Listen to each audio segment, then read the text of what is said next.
What's going on, YouTube? How's everyone doing today? I hope you guys are doing great. I shouldn't be a YouTuber. Yet again, I have jumped the gun. Yet again. I just wanted to get done. I didn't have a free hand to grab my camera. So, backstory. I need to get this truck registered. It is not registered. I'm talking about the red truck here. 05 Duramax. Not registered. I just got the smog done, everything, but I need to bring it down to base to have them visually inspect a VIN number or something under the hood so they can process it through their system. And I thought I was going to fight with it for a long time, but the exhaust is back on completely, tightened down. The intake resonator is off, which was easy. Obviously just a band clamp, pop that off and then screw that in. So I know you guys just saw me fight with my exhaust coming off after we put the cat in and everything.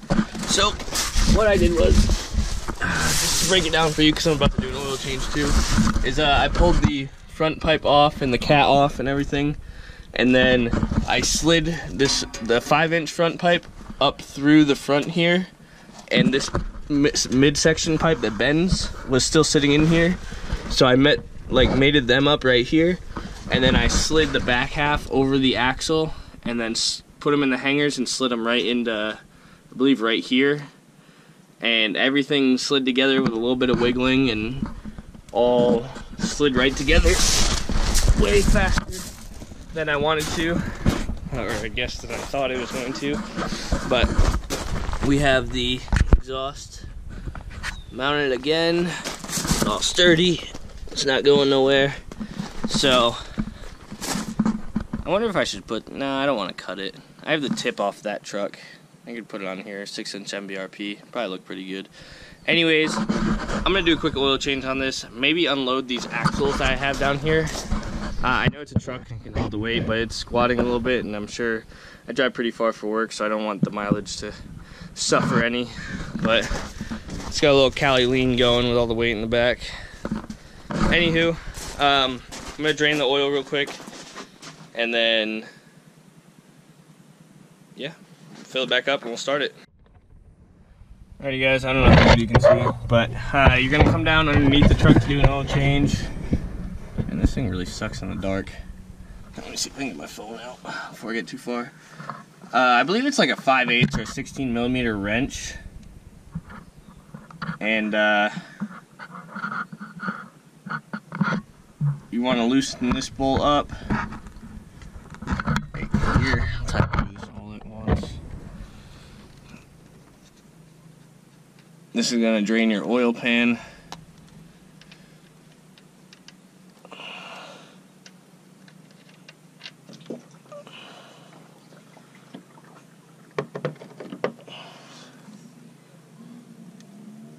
And that's about it. So after that, we'll take the filter off, close this up, and refill it with oil, and we'll be good to go.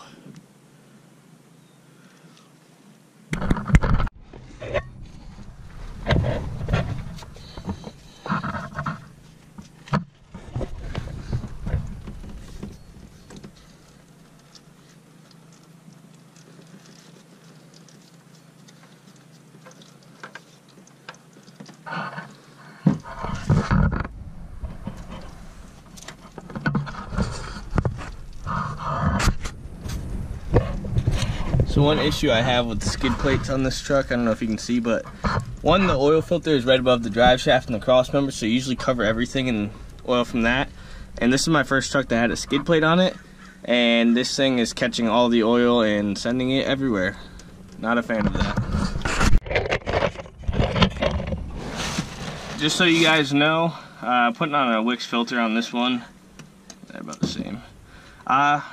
Two things. One, always make sure the gasket comes off the with the oil filter. You don't want a double gasket. You could lose all your oil and blow your motor. Next, you're going to take a little bit of oil and pre-lube your O-ring on your filter. And after that, the appropriate way to put on a filter, and I even go a little bit more than this, but you don't need to put a filter wrench on it. You're going to take the filter and you're going to spin it on just lightly until it stops itself by the O-ring hitting the metal. And you're gonna go about 3/4 of a turn or 1 whole turn past it. You don't need to crank it on. So that's 1, 2, 3. So that's 3/4. And I just do a little extra snug, and that's all you have to do. And that'll tighten up your filter how it's supposed to be. You'll check for leaks, but you don't really need to go super crazy because that's what makes it a bear to come off. So next we're gonna throw the drain plug back in. I'm pretty sure it's a 5/8, which is weird because every other bolt on this truck is metric. Because the 16's a little loose, 15 won't fit, but we'll just snug her up. I guess a 16 fits okay. Yeah, it's probably a 16. It's a little loose, but anyways, snug it up a little bit. And then we're ready to add the oil, start it, and check for any leaks.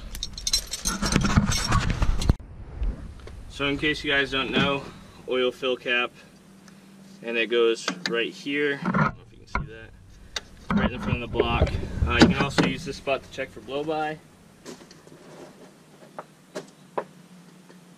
I am running Delo 400 1540 for now.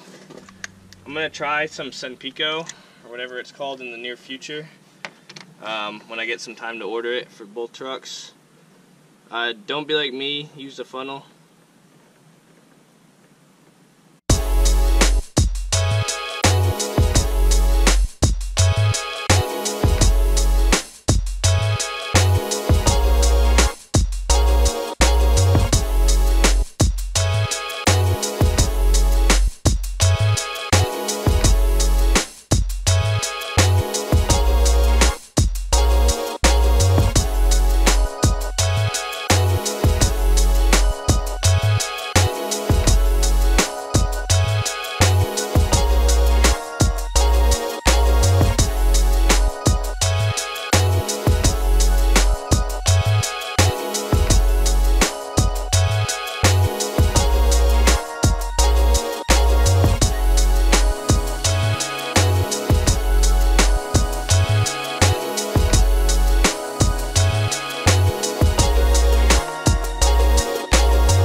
Alrighty, so that is 10 quarts of oil is what these Duramax take, so 2 full gallons. And then we had a half a gallon laying around. We have a third one, but we just had a half gallon, so I figured we'd use it. I'm gonna get you set up, and we will start this thing and check for leaks.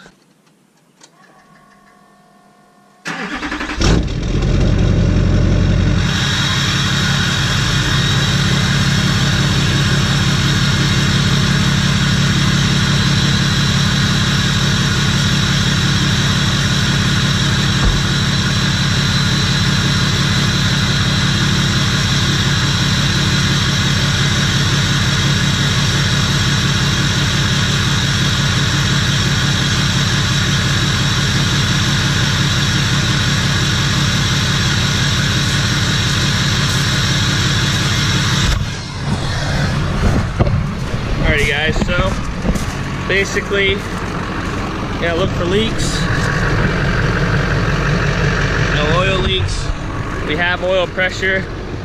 This was just a quick video. I know I kind of dropped the ball on the whole exhaust thing yet again. So I will try and get better to make sure I have my camera on for everything I do. Probably have stuff all over my face. But anyways, that's gonna do it for today, guys. I hope you enjoyed this quick little short video of the truck all back together, ready to go. So we'll catch you later. Thank you guys for watching. Please subscribe, and we'll see you next time on the Duramax Diesel channel.